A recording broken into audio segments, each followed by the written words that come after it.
Believers in liberty, we love new ideas, creative solutions that we never thought of before. In the last 10, 15 years has produced a plethora of just these things, among which include cryptocurrency,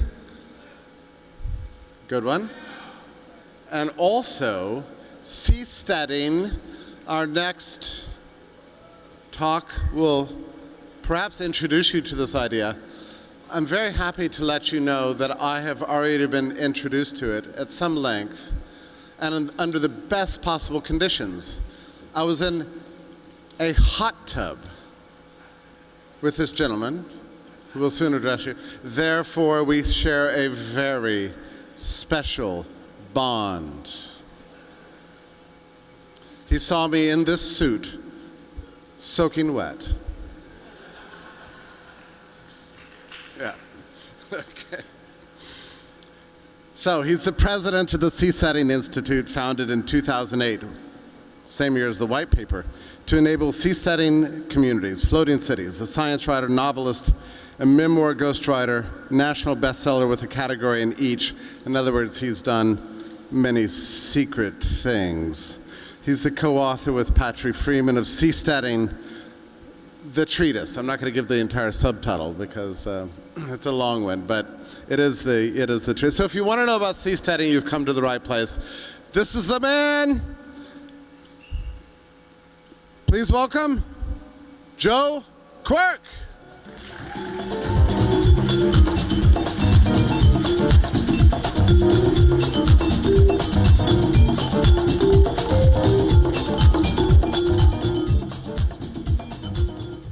So I guess I'm not using this microphone.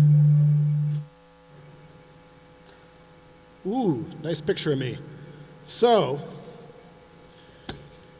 imagine being a fanboy, reading all Jeffrey's books, all his essays, getting in a hot tub by myself, and then Jeffrey Tucker gets in the hot tub with me. He wasn't wearing a bow tie. That was the best part. Buckminster Fuller was a futurist from our past who said you never change things by fighting an existing reality. To change something, build a new model that makes the existing model obsolete. And maybe that's why he designed a floating city a half century ago. And yesterday, we all gave a standing ovation when the leader of the Liberty Movement said, "Build it and they will come." Well, I got news for you. I got glorious news. 2 weeks ago, Seasteaders built it, and we're inviting you to come.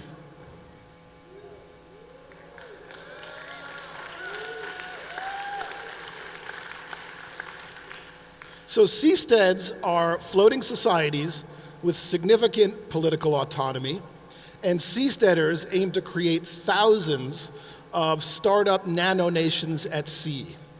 And why?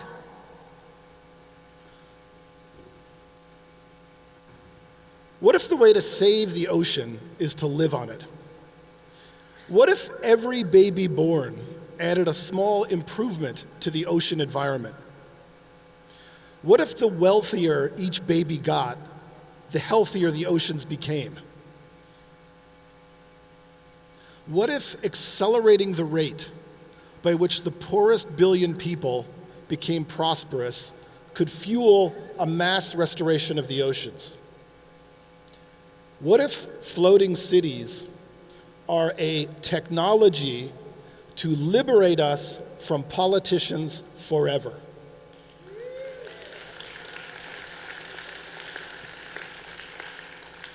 This image was created by our Dutch engineers who plan to put 1 billion people on the ocean by 2050, and they call themselves Blue 21, and we're starting immediately. I'm Joe Quirk. I'm president of the Seasteading Institute, which is a nonprofit think tank committed to creating floating free societies at sea. And I'm co-founder and managing director of Blue Frontiers, a startup company which plans to build the first startup nation that floats on the ocean. And most immediately, I am Seavangelist for the brand new company, Ocean Builders, and you guys are going to be the first public audience to see the first affordable single-family seastead floating in international waters, and you are going to meet the first seasteaders who are living on it permanently right now. So throw out your calendars because the age of seasteading has begun. It started 2 weeks ago.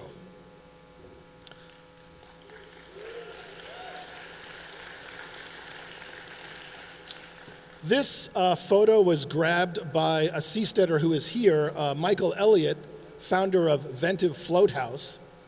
And this demonstrates that nearly half the world's surface is unclaimed by any state. So long before we go to Mars, we're going to discover planet Ocean, which is more than twice the size of all land on Earth. In 2008, Robert Ballard, the famous oceanographer who discovered the Titanic, he's been called Carl Sagan with gills, he gave a famous TED Talk where he concluded, why are we not looking at moving out onto the sea? Why do we have programs to build habitations on Mars, but we do not have a program looking at how we colonize our own planet? And the technology is at hand. That same year, the Seasteading Institute was co-founded by philanthropist Peter Thiel, who co-founded PayPal and was the first outside investor in Facebook, and Patri Friedman, an engineer at Google, a venture capitalist, and grandson of the Nobel Prize-winning economist Milton Friedman. Patri is also co-author with me of our book, Seasteading: How Floating Nations Will Restore the Environment, Enrich the Poor, Cure the Sick, and Liberate Humanity from Politicians.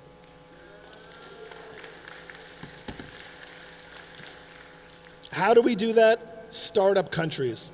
Patri observed that Steve Wozniak didn't change Hewlett-Packard from within. After his design for the personal computer was rejected 5 times, he broke away and founded his own company with Steve Jobs. And that design became the personal computers, the initial personal computer. So seasteaders ask, where will the Wozniaks of governance go?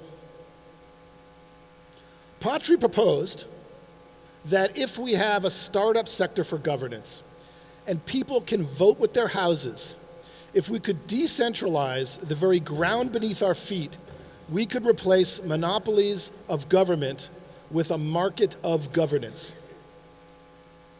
The reason land governments are dysfunctional is because they are coercive monopolies based on military control of land. If you can float, your land is mobile. Imagine if your city was like a floating jigsaw puzzle. You can shift and assemble and reassemble as you choose. Societies could only form if people choose to attach to each other. If you don't like your society, if some politician asks for your vote, you can detach your house, sail somewhere else, link up with your allies, found your own floating nation.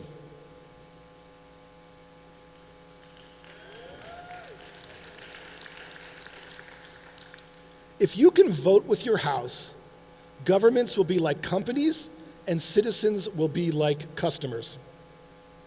Seasteaders think this will create a market of governments competing to attract residents. And these are the fluid mechanics of voluntary societies that can't be properly characterized as nation states, which are founded on force. So seasteading transforms a political problem into an engineering problem. Humans suck at politics, but we are supreme at engineering. So seasteading isn't an argument for voluntary societies. Seasteading is a technology for voluntary societies. If you're a tyrant, you're going to have a hard time getting a foothold in political power when people, your neighbors, can just take their house and float somewhere else. So the present tragedy in Venezuela is impossible on a seastead. So seasteading is the fulfillment of a set of moral and philosophical principles that voluntarists hold dear. Seasteading springs from a family legacy that started with David Friedman. So in 1973, he published Machinery of Freedom, where he proposed a thought experiment. What if houses were on wheels and borders were open and people could move about and choose the governments they wanted? We'd have an economic solution to a political problem. A decade later, his parents, Milton and Rose Friedman, published Free to Choose, where they proposed another thought experiment. What if free people could choose to be governed less? Two decades after that, his son, Patry Friedman, Milton and Rose's grandson, asked, what if we lived on the water and could sail about and choose the neighbors we want? Ocean governments would dissolve if people removed their consent and expand if people chose them. On a fluid medium, citizens wouldn't struggle to survive government's choices. Governments would struggle to survive citizens' choices.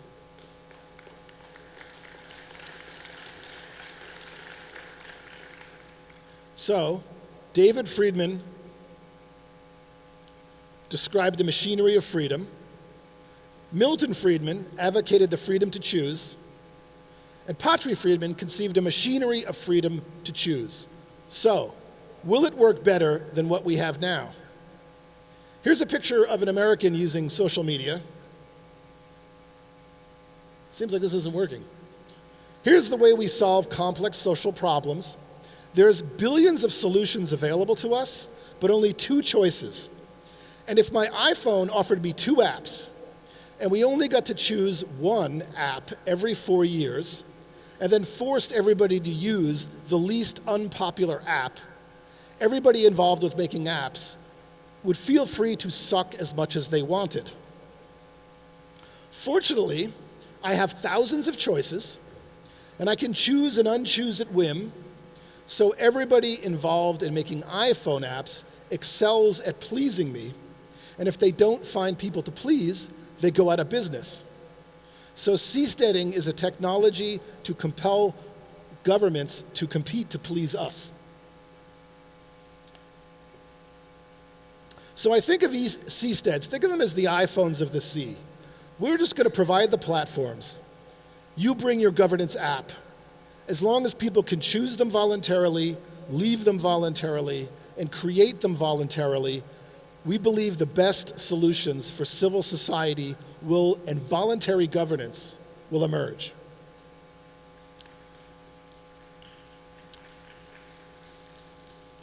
So all these floating apps have already been designed by Koen Oothaus, a famous Dutch aquatect from the Netherlands, who I just shared the stage with a month ago. I'm going to feature some of his designs here. And right next door to him is our engineers at Blue 21. They're featured in the Seasteading book and are now designing Blue Frontiers seasteads. And they stress that the subcomponents for floating societies are already in use in the maritime sector, and we just need to stick them together. People already live in floating houses in the Netherlands, where our engineers operate. Blue 21 has already designed floating homes in shallow waters for people in Malaysia. I've already met somebody here who lives in a floating home. Entrepreneurs in the Netherlands have already founded companies developing the technologies for floating homes. So both Koen Oothaus and Rutger de Graaf Dinther, both featured in the Seasteading book, have emphasized that this is going to happen by the coastal expansion of existing countries. So imagine if Venice was like a floating jigsaw puzzle. The more it succeeds, the more modules get connected. It can shrink or grow according to the choices of the participants. And Kuhn and Rutger argue that there would be no need for demolition in such a society. You'd have dynamic cities and with components that can be moved around adjusting to people's needs. As millions of humans are racing towards cities on the coasts and sea levels rise, many aquatechs in the Netherlands think floating cities are inevitable. So this is my company, and entrepreneurs create prosperity by solving problems. The bigger the problem, the more prosperity we can create. So, what are two of the biggest problems in the world? Sea level change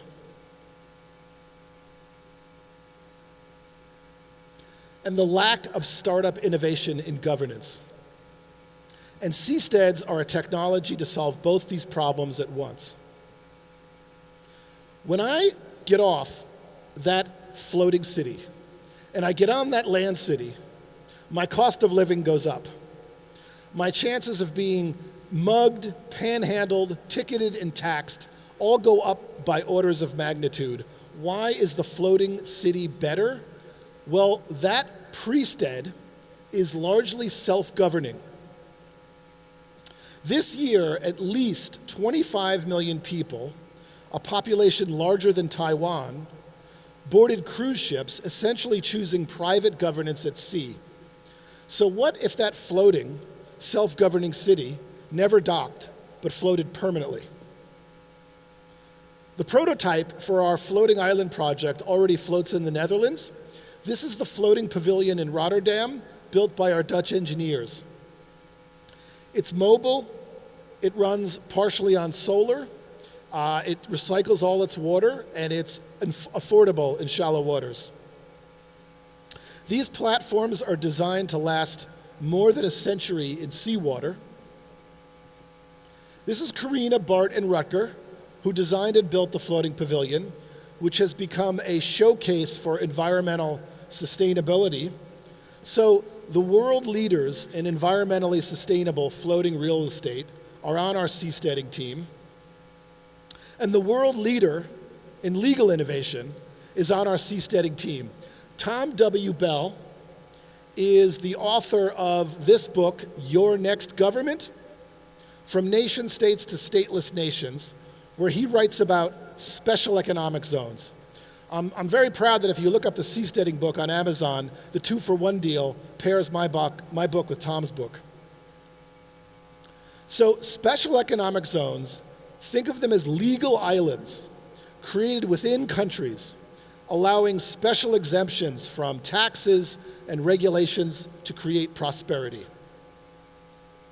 It started with Hong Kong. Hong Kong set such an amazing example of the power of economic freedom to create wealth. Hong Kong conquered communist China peacefully. In 1961, when Hong Kong gained independence, Chinese peasants swam across shark-infested waters to live there. And over the next 36 years, Hong Kong's per-person GDP, watch this slide, grew 87 times. Chinese leaders were so impressed with Hong Kong's success. In 1980, China started 6 special economic zones along the coast where they would permit people to exchange freely. Those little dots created so much prosperity so quickly. Only 4 years later, in 1984, China opened 14 more. At least 500 million Chinese people escaped extreme poverty as they migrated to these special economic zones, mostly along the coast. And it's allowed the developing poor to put their kids straight into the professional class. Hong Kong didn't conquer China. Hong Kong persuaded China peacefully. Is this a uniquely Chinese phenomenon? Not at all. The international movement to create wealth with startup governance based on economic freedom has only accelerated. So this is what happened in Singapore in 20 years, far surpassing Malaysia, who kicked them out, forcing Singapore to become a startup country. And I just returned from Singapore, where there's lots of seasteaders are concentrated and where they are running out of land. And Singapore is a fabulous place, and yet it's filled with people that want to do the next Singapore. Is this a uniquely Asian phenomenon? Here's Dubai, where I was sponsored to speak last year. Dubai features more than 30 special economic zones, each with unique properties. And this is what happened to their blank slate in 15 years. The whole sea is a blank slate. Special economic zones have been so successful. Like all experiments, some go wrong, some are surprisingly better, but overall, they've been so successful that more than 4,000 have spread across the world since Hong Kong. And this is the most momentous political revolution sweeping our world from the bottom up. Nobody is paying attention to it because it's completely peaceful. 4,000 special economic zones, all experiments in governance, have the 193 nation states completely outnumbered, and they're taking over a country near here. The US government has broken out in a pox of experimentation. Tom W. Bell has documented 276 free trade zones, which lie outside the reach of federal customs, duties, or excise taxes. And read the fine print at the bottom of this picture. I guess you can't see it, but it says, foreign trade zones are considered foreign soil. As such, they do not contribute to the local economy in terms of property taxes. So why is the US allowing this invasion of special jurisdictions? Why don't they build a wall against that? Well, you don't build a wall against money. If you lower taxes and loosen regulations, wealth emerges and tax revenue increases through all sorts of indirect means. So because of this win-win that's been established, a bottom-up political revolution is spreading across the world, including the richest country in the world, and we propose we start floating them. So what's the wellspring of wealth for any country? Is it natural resources? Is it human talent? Is it all capital produced? Is it something mysterious we just don't understand? Nope. It's the source code. The World Bank figured this out 13 years ago. Exhaustive study determining what makes countries rich. The most valuable thing in the world is the rule of law you plant, from which everything else sprouts. So the greatest business opportunity in the world is startup countries. So, Tom W. Bell has designed the C-Zone, special legislation taking the best practices that have been discovered in these 4,000 special economic zones and applying them for maximum wealth creation on innovative, sustainable floating islands with blockchain governance. Patri Friedman recently called them special everything zones. So my company, Blue Frontiers, we have the legal innovation and we have the engineering innovation. MC, a premier economic modeling firm, estimates that by the end of phase 3, when we have seasteads for 1,000 people, businesses on the C-Zone will create more than 2,000 jobs on the seastead and on shore and infuse more than $500 million into the local economy through like wages, taxes, and supply chain purchases. This is not Blue Frontier's estimate. This is an independent third party. We also hired a French law firm, GB2A, to research our C-Zone, and they delivered a 150-page report saying that in the evolution of special economic zones, the C-Zone is a legally legitimate next step. So we haven't scared the state yet. So Our floating island project will empower coastal people to organically adapt to sea level change on their own initiative and the means to innovate in 21st century governance, force-free. It's not just a free market, it's a force-free market.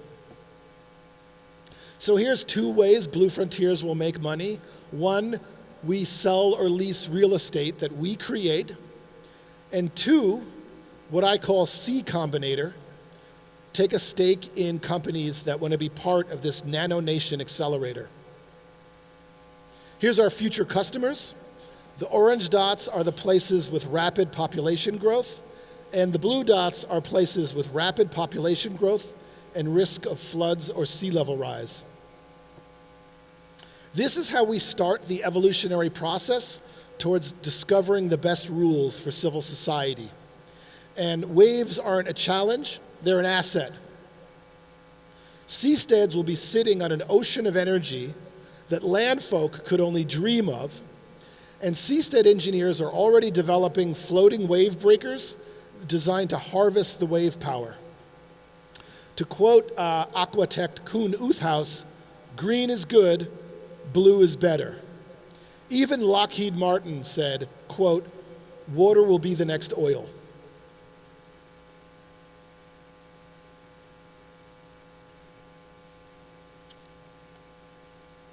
So imagine thousands of Venices floating on the sea, people choosing the societies they want. And so far, I've given you guys a 1,000-foot view of this futuristic world of the Blue Frontier, but I assume you want to focus in and learn about the first seastead that's floating in international waters right now. Well, I just got back from Thailand, and you guys are going to be the first to see the first seastead.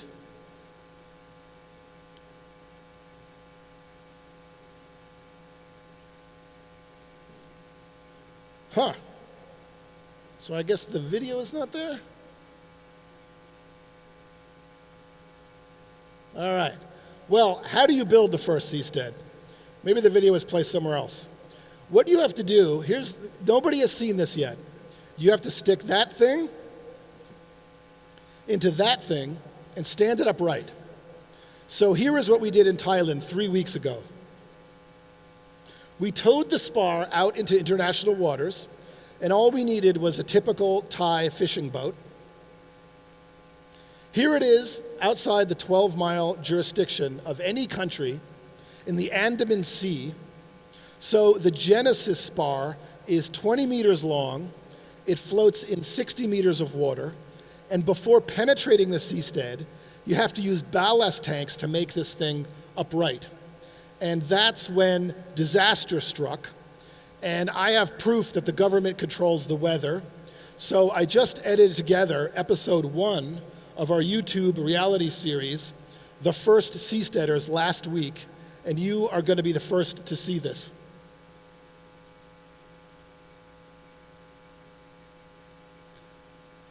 Do we have sound?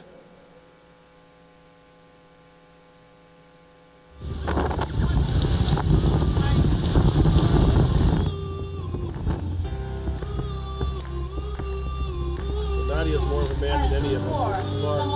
Wasn't going anywhere. She jumped in the water and started pushing it.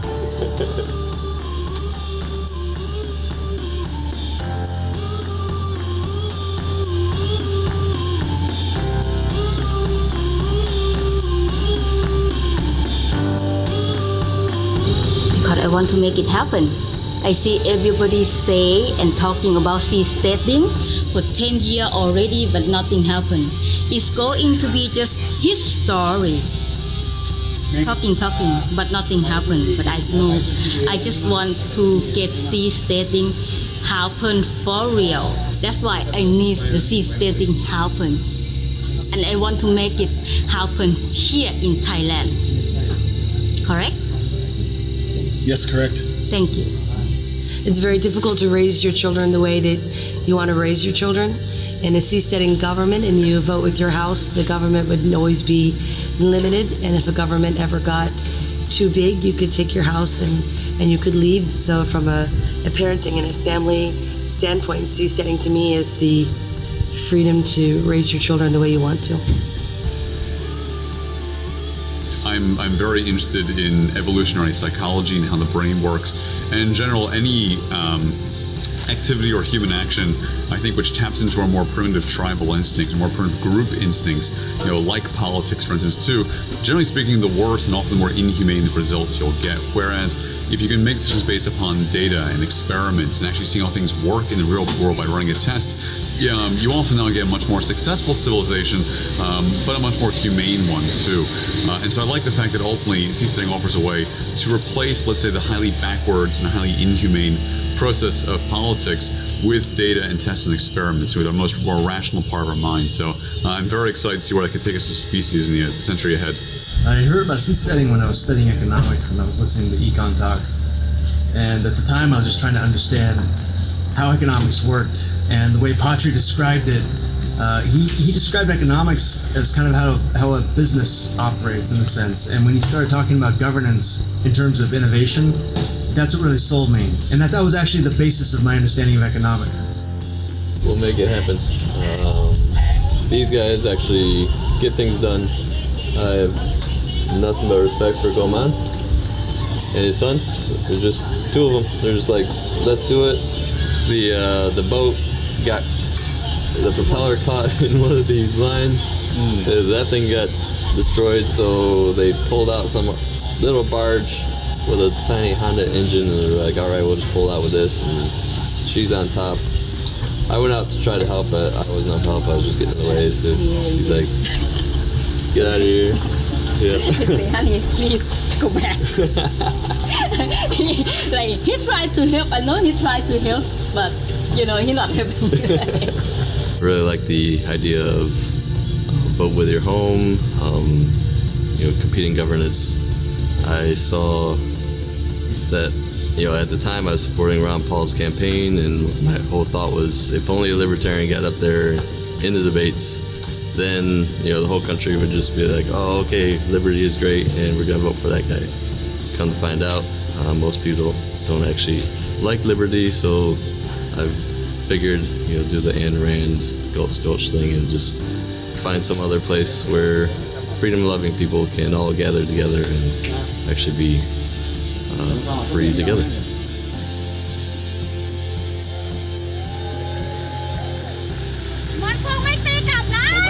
Go back! Push it! Can you go back? Go back! ถอยเรือกลับ ถอยเรือกลับ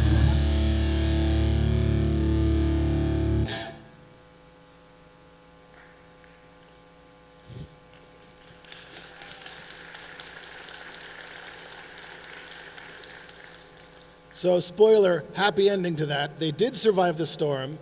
They raised the spar, and nobody got hurt or killed. It got pretty hairy for a while. Luckily, there are no safety regulations in international waters. So the bottom is filled with sand, and ballast tanks are filled, so the spar flips upright. And then it floats like a wine bottle filled with cement. And most of the weight is like well below the waves, way down at the bottom. And this is stable as a fence post. So this is Nadia, otherwise known as Bitcoin Girl Thailand, a celebrity in my circles, who is taking a picture of her spar from her sailboat. Then she headed back to land and picked up her seastead apartment and towed it out into international waters. It takes about 2 to 3 hours by sailboat, 20 to 30 minutes by motorboat. Here's the spar, erected, seastead ready to sit on it. Still not a single dick joke. These engineers are just very serious. It's impossible to talk about this without sounding Freudian. So here is ocean builders and volunteers preparing the spar, and the harrowing struggle to temporarily submerge this thing and then move the tiny house over it and then raise it up, lifting the seastead into the air. Is like a harrowing thing that we caught on film, and that's going to be featured in episode 3 of the first Seasteaders. It's heroic. But I went ahead and edited the final episode of the first Seasteaders for you guys. I did it in like a day. So Anarchapulco, meet the first seasteaders.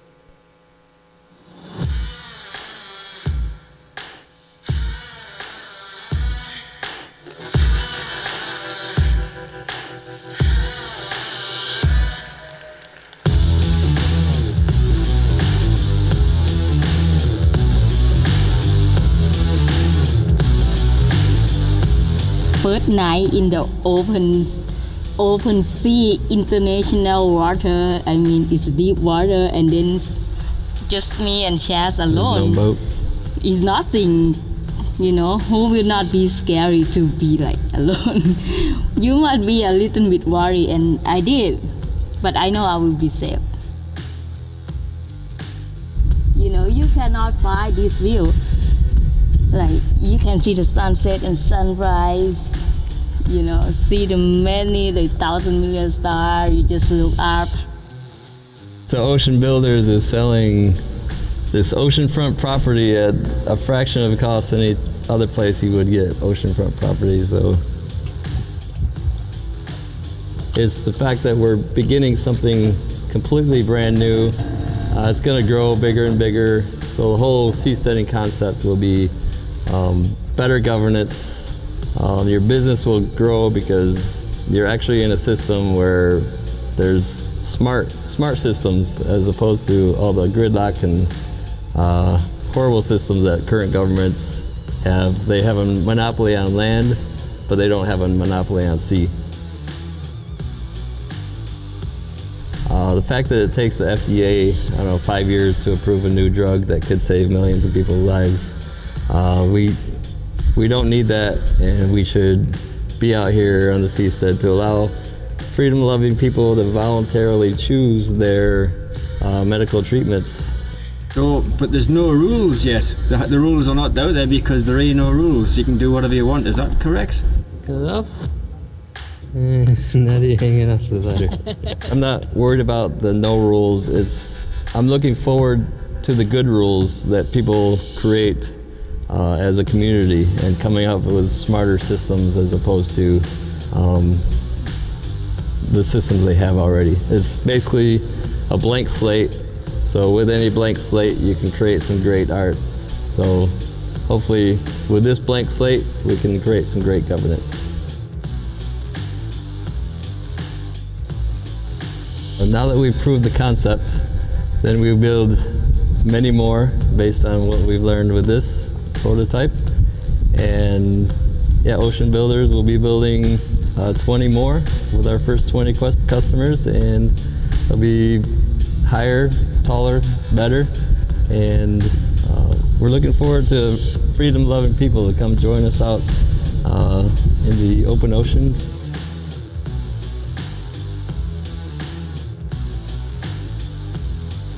We have to count from 0 to 1 to the 100.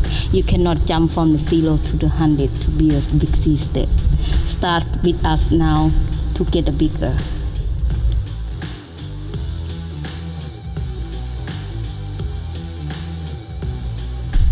All right, first seastead. All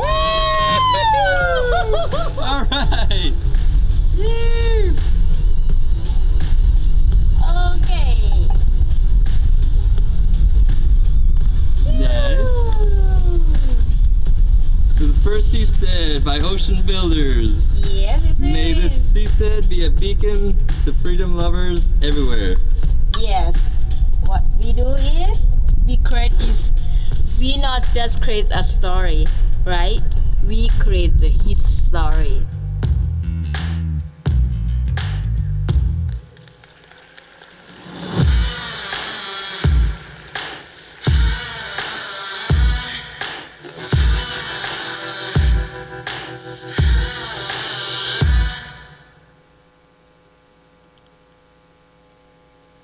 So when you buy your seastead with Bitcoin in 20 minutes, you don't have to rappel down the side like Nadia does. Once up, the platform is made to be raised and lowered according to your convenience, according to the height of the waves.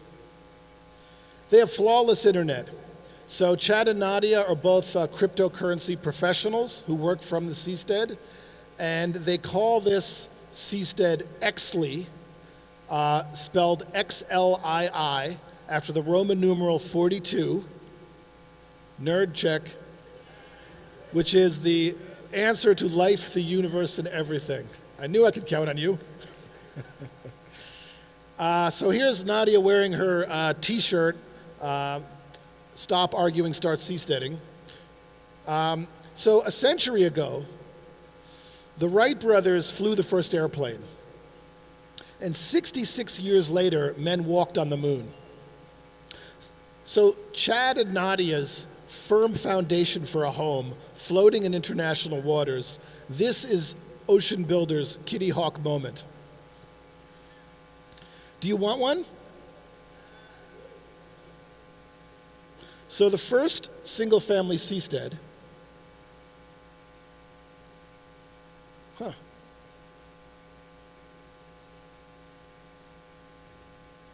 there, it's working. So this is cheaper than the average American home. There's no property taxes, no state regulations. You can look in any direction and you can't see land. It's 500 miles from any pirates. This pilot cost $150,000 US. The next 20 will be sold at cost with no profit. And Chad says that the first 21 seasteads will decide the path forward for the floating community. So I'm filming this with drones. Drones are illegal in Thailand. Seaplanes are illegal in Thailand. You can do whatever you want in international waters. They're planning on building a floating seastead factory. They already have the pontoons for it, and they're going to manufacture these on site, accept barges from China, no tariffs. Less than a week ago, Chad and Nadia Skyped into the Seastead conference to answer questions live. That's how good their internet was. And people were going up to the screen and posing with them and stuff. They're in the middle of the ocean. And this is their initial design for the second seastead. They've already figured out numerous improvements based on their experience, which we're going to be documenting in the video. The aerospace engineer has developed a new technique, which I named coralcrete. So we're going to encase the spar in biorock, which is basically growing a seashell wall, which will protect it from rust at sea. So unlike the foundation for this building, floating foundations at sea are an appreciating asset. They get stronger and more resilient over time. And the plan is to develop fish farms off the edge of the coralcrete. They'll be cageless, because fish want to hang out at the coralcrete. They want to be in an ecosystem. So I have often claimed that seasteads will be environmentally restorative, and nothing makes people angrier than giving them good news. But even at the first one, Nadia is growing seaweed on the seastead right now and eating it with the fresh fish they catch every day. This is the tuna tartare breakfast they made a few days ago. No tax collectors or health inspectors were harmed in the making of this. You might have heard them in the video effusing on their first day about the dolphins came to visit us. It was amazing. They were looking at us. Well, the dolphins come to visit them every day. So buy 20 seasteads by 2020, and we can host this event next year, Anarchapulco, off the coast of Thailand. That's my goal.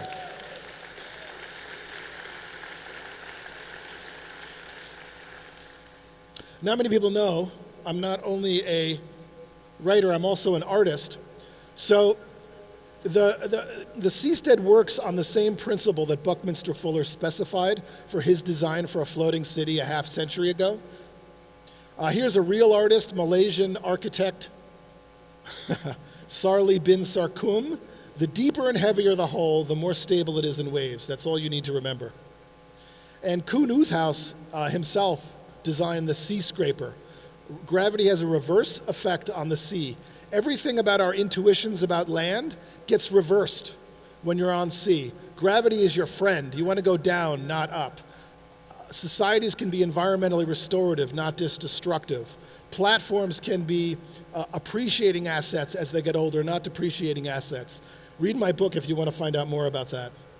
If you want to buy one of the first 20 seasteads, go to oceanbuilders.com.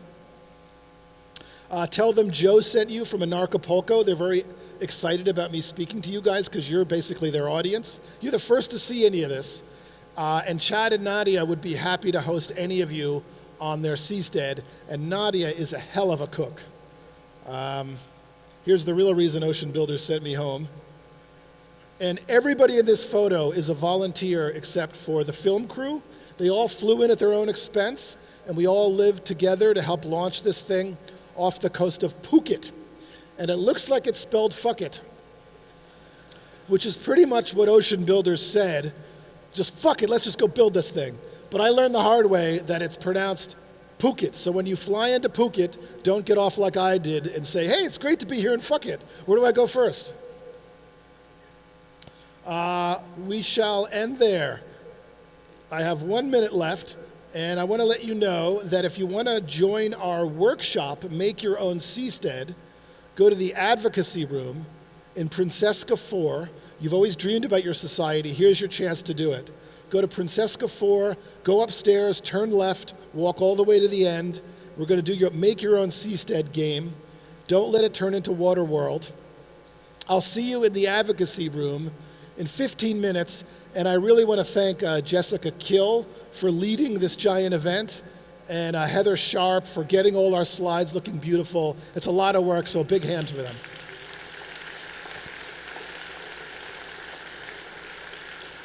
I'll see you at sea.